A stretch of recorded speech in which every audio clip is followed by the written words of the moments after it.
Assalamualaikum, selamat malam semuanya teman-teman Yobi Yosi RDA dimanapun kalian berada. Tidak lupa saya doakan semoga hari-hari kita, hari-hari teman semuanya senantiasa menyenangkan. Oke, ketemu lagi. Dan kali ini walaupun malam, ini akan saya bahas tentang perlakuan terbaik untuk indukan lobster yang sudah selesai turun gendong.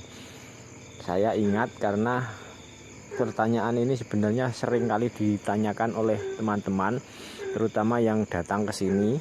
Jadi pertanyaan offline di YouTube belum ada yang menanyakan, belum ada yang komen bertanya tentang itu. Tapi nggak apa-apa, kebetulan karena saya ingat itu sering ditanyakan oleh banyak orang.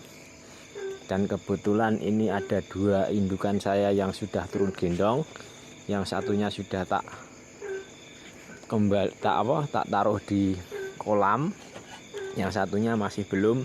Ini nanti tak tunjukkan bagaimana perlakuannya atau tindakannya setelah indukan itu selesai pengeraman. Jadi anaknya sudah pada turun semua gitu. Oke. Simak terus videonya sampai selesai supaya teman-teman tidak gagal paham. Nah, ini indukan saya yang sudah selesai turun gendong. Ini anaknya pada sudah turun di ini, kelihatan putih-putih kecil ini. Nah, kayak gitu sudah pada di ganggang air. Coba kita lihat dari atas ya.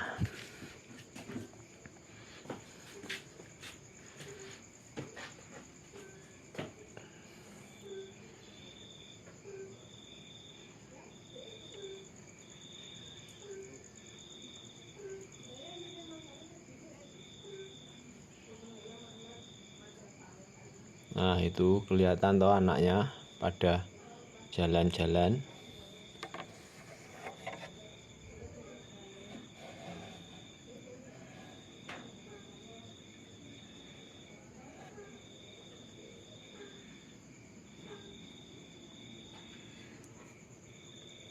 Nah, ini induknya sudah selesai turun gendong dia. Coba kita tangkap, tapi hati-hati menangkapnya.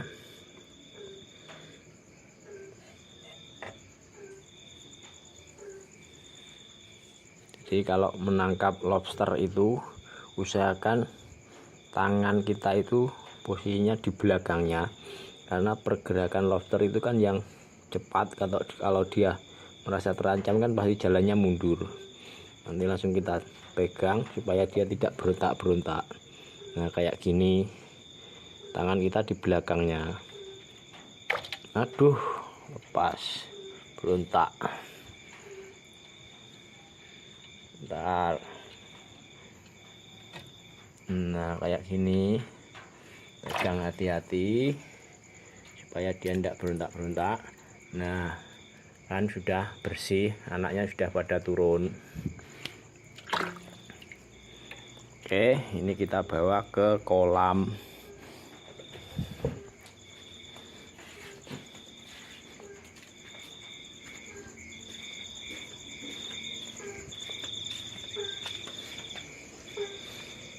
Nah, kita taruh di kolam, tapi tidak langsung dipijahkan. Ini di sini tadi sudah tak turunkan satu ekor yang sudah selesai turun gendong. Mana ya tadi ya? Kayaknya sembunyi di sini. Nah, itu juga baru aja selesai turun gendong. Nah, kenapa disendirikan kayak gini? Karena lobster indukan yang baru selesai turun gendong itu nanti antara 5 hari sampai 2 minggu lah kurang lebih. Itu pasti dia nanti ganti kulit. Nah, kalau kita sendirikan kayak gini tapi tidak boleh sendiri loh ya. Harus ada temennya, paling enggak itu satu gitu. Supaya lobsternya juga tidak stres, karena kan walaupun bagaimana dia kan juga makhluk hidup, dia baru saja mengeram, anaknya baru sudah pada lepas semua gitu. Kalau dia nanti ditaruh di box sendiri, kemungkinannya ya dia pasti stres juga loh, kok saya nggak punya teman kan, kurang lebih asumsinya seperti itu. Jadi usahakan di kolam untuk karantinanya indukan yang baru selesai turun gendong itu paling tidak ada satu. Nah kayak gitu kan dia merasa ada temennya gitu. Nah ditempatkan di seperti ini itu nanti sampai dia ganti kulit, ditunggu sampai dia ganti kulit. Setelah nanti ganti kulit sudah mengeras sekitar 3 hari atau 4 hari gitu, kulitnya sudah mengeras, baru dimasukkan ke kolam pemijahan lagi, diharapkan segera bertelur lagi gitu. Itu perlakuan yang terbaik untuk lobster indukan yang baru selesai turun gendong. Nah karena yang namanya teknik itu kan pasti ada kekurangan dan kelebihannya, dan bila ada yang terbaik pasti ada teknik yang secara nilai atau secara kualitas itu di bawahnya itu pasti ada. Diharapkan kalau kita tidak bisa menerapkan teknik yang terbaik, paling tidak kita bisa menerapkan teknik di bawahnya atau yang baik gitu aja. Nah ini yang terbaik kalau menurut saya seperti ini, disendirikan di kolam tapi tidak sendiri gitu, harus ada temannya paling tidak itu satu, supaya nanti kalau ganti kulit aman, karena cuma satu temennya di sini. Tidak, kalaupun diserang sama yang tidak ganti kulit kan dia masih bebas, maksudnya lari atau gimana itu kan masih banyak ruang gitu loh. Tapi kalau dia langsung dipijahkan, yang settingan kolamnya itu tidak menunjang keamanannya dia, kan dia bisa saja dimakan oleh teman-temannya, terutama yang jantan. Nah ini yang terbaik. Terus yang di bawahnya itu yang baik, maksudnya yang bisa diterapkan itu langsung dimasukkan ke kolam pemijahan juga ndak apa-apa, dengan catatan settingan kolamnya itu menunjang dia kalau ganti kulit itu aman. Nah untuk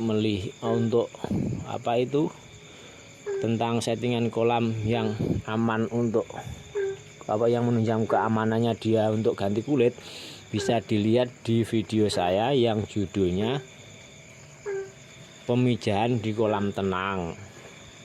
Itu lihat saja, di situ ada pembahasan tentang kalau lobster ganti kulit aman gitu. Terus yang tidak boleh atau tidak saya sarankan dilakukan, atau perlakuan yang saya tidak menyarankan lah, kalau dalam artian saya tidak setuju kalau seperti itu gitu, yaitu lobster yang baru turun gendong, yang baru selesai dalam pengeramannya, itu disendirikan di box atau di akuarium, itu benar-benar sendiri. Itu saya tidak menyarankan. Karena apa? Yaitu tadi yang saya bahas di depan, yang namanya juga dia itu hewan hidup. Kalau sendirian kan ya ada kemungkinan dia itu stres gitu. Harusnya memang harus ada temennya, paling tidak ya ada ikan kecil atau apa gitu, pokoknya ada temennya. Syukur-syukur ada temennya yang sama-sama dia baru selesai turun gendong, yang ukurannya tidak jauh beda dengan satunya gitu. Dimasukkan ke kolam yang jangan terlalu besar, kecil aja, yang kayak gini ukuran 2 kali setengah kayak gini, itu baik untuk masa karantinanya dia. Setelah dia selesai di pengeraman, anaknya pada turun, karantinanya itu seperti ini. Kalau kalau menurut analisa saya yang terbaik itu seperti ini. Menurut pengalaman saya itu seperti ini. Karena dulu saya juga pernah menyendirikan. Jadi saya setelah dia selesai turun gendong, terus saya karantina di box sendiri. Itu dulu pernah ada kejadian itu 2 kalau enggak 3 kali itu dia mati. Mungkin dia stres nggak mau makan, terus akhirnya dia kan mati. Dia merasa mungkin nggak ada temen gitu, sudah anaknya pada turun gendong, dia nggak bisa ketemu anaknya, terus dia disendirikan, terus akhirnya mati. Dulu saya menyendirikan itu karena saya juga lihat di YouTube, nggak tahu di channelnya siapa, tapi saya dulu juga mempelajari di YouTube, ada yang menyarankan seperti itu, ditaruh di box terus ditunggu sampai ganti kulit. Ternyata sebelum ganti kulit pernah mengalami ada yang mati itu, kalau enggak 2 ya 3 kali itu. Terus akhirnya saya putuskan untuk seperti ini. Kalau enggak seperti ini, biasanya kalau yang indukan turun gendong itu cuma 1, biasanya langsung tak masukkan ke kolam pemijahan. Tapi kolam pemijahannya itu saya setting sedemikian rupa supaya aman ketika ada indukan yang ganti kulit di kolam pemijahan. Terus ini ada lagi cara memperlakukan indukan yang selesai turun gendong, itu ada lagi salah satu cara yang kadang-kadang cara ini juga saya terapkan. Tapi kalau dinilai gitu ya, misalkan yang disendirikan tapi berdua tadi nilainya itu A, terus yang langsung dimasukkan ke kolam pemijahan tapi settingannya menunjang keamanannya dia bila kali ganti kulit itu nilainya B, yang ini nilainya C, yaitu indukan yang turun, yang burayanya hampir turun, itu langsung dimasukkan ke kolam penurunan buraya seperti ini, yang ukurannya 2x1 kan lumayan luas. Nah, tapi kalau seperti ini ukuran 2x1 ini idealnya itu untuk penurunan indukan yang hampir turun burayanya itu untuk 3-5 indukan gitu loh. Dan waktunya itu selisihnya jangan sampai terlalu jauh gitu loh. Jadi selisihnya jangan sampai lebih dari 1 minggu. Jadi dalam 1 minggu itu misalkan punya indukan 3 yang bersamaan turun gendong, dimasukkan ke sini semua gitu, nggak apa-apa, ditunggu sampai si indukannya itu selesai ganti kulit di sini, itu nggak apa-apa. Itu ya lumayan bagus, soalnya kan tempatnya luas, indukannya kemungkinan untuk stres itu juga kecil karena kan dia bisa jalan-jalan. Terus kan yang diturunkan di sini itu paling tidak itu ya harus 2 ekor indukan gitu. Itu boleh ditunggu sampai indukannya yang selesai turun gendong itu sampai ganti kulit, itu baru dimasukkan ke kolam pemijahan, nggak apa-apa. Tapi kalau itu diturunkan di kolam yang luas seperti ini.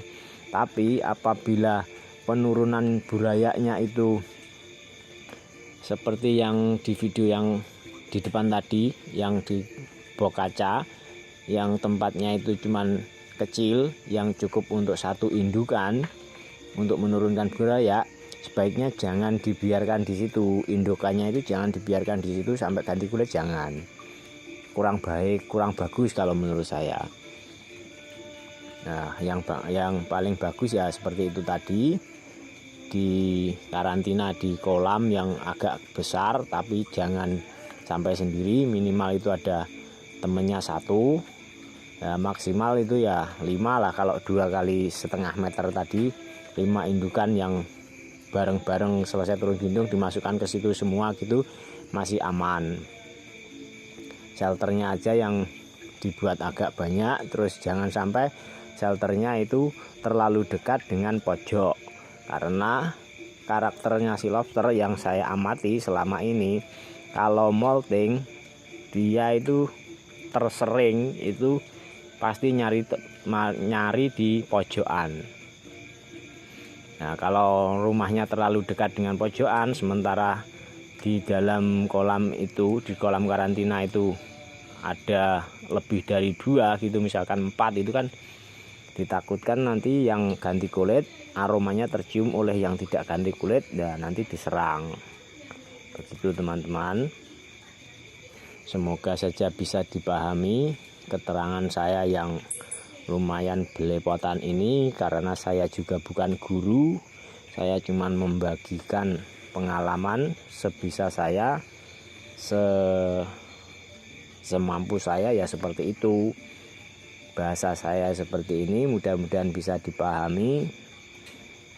Oke, buat teman-teman yang sudah mampir di channel saya ini, saya ucapkan banyak-banyak terima kasih.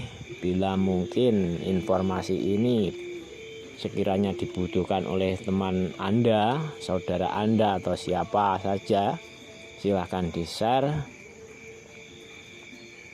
Jangan lupa like, dan bila berkenan silahkan subscribe, supaya saya lebih bersemangat lagi untuk membagikan pengalaman-pengalaman saya tentang budidaya lobster air tawar. Sekian dan terima kasih. Wassalamualaikum. Oke, seperti yang saya janjikan di depan, yaitu saya akan kasih tahu cara bagaimana caranya agar lobster yang selesai turun gendong itu segera ganti kulit. Tapi trik ini jangan dilakukan di kasus yang lain ya. Maksudnya kalau lobster itu tidak dalam keadaan selesai turun gendong, dimana kalau sudah selesai turun gendong, katakanlah 1 bulan lebih dia belum ganti kulit, nah cara ini baru diterapkan. Yaitu caranya lobster itu ambil pagi, itu diambil, dikeringkan, maksudnya ditaruh di tempat kering kayak gini, didaratkan, terus dikasih daun-daun, yang daunnya itu basah gitu. Pokoknya dia posisi di darat tapi dalam keadaan basah, maksudnya biar dia awet basah, awet itu loh, nggak panas gitu. Itu selama kurang lebih 8 jam. Katakanlah kalau pagi jam 6 atau jam 7 itu diambil dari kolam karantina, terus didaratkan sampai nanti sekitar jam 4 sore. Nah, setelah jam 4 sore baru dilepaskan lagi ke kolam karantinanya. Terus makannya usahakan kasih makan yang hidup ya, katakanlah cacing atau apa, maksudnya dari hewan hidup itu, cacing, bekicot atau apa gitulah, pokoknya dari hewan hidup. Jangan pelet, jangan yang nabati, ketela itu jangan. Itu selama semalam kasih pakannya itu. Biasanya setelah itu besok atau lusanya itu 2 hari itu dia pasti ganti kulit biasanya. Yang pernah saya terapkan itu seperti itu. Tapi sekali lagi saya sampaikan, ini saya sarankan cuma kalau dalam keadaan lobster yang sudah selesai turun gendong, di karantina selama 1 bulan lebih itu kok belum ganti kulit. Nah, terapkanlah cara seperti ini. Semoga berhasil, semoga sukses ganti kulitnya dan segera bertelur lagi. Soalnya kalau lobster yang selesai turun gendong, selesai dari pengeraman, belum sempat ganti kulit kok dia bertelur lagi, dikhawatirkan dia nanti akan ganti kulit ketika dia dalam proses pengeraman. Itu nanti telurnya pasti akan rontok semua. Oke, seperti itu saja. Sampai bertemu di video-video selanjutnya. Silahkan share bila video ini bermanfaat mungkin bagi teman atau siapa saja. Silahkan like dan komen bila ada yang ingin diungkapkan atau ditanyakan, dan subscribe bila berkenan. Sekian dan terima kasih. Wassalamualaikum warahmatullahi wabarakatuh.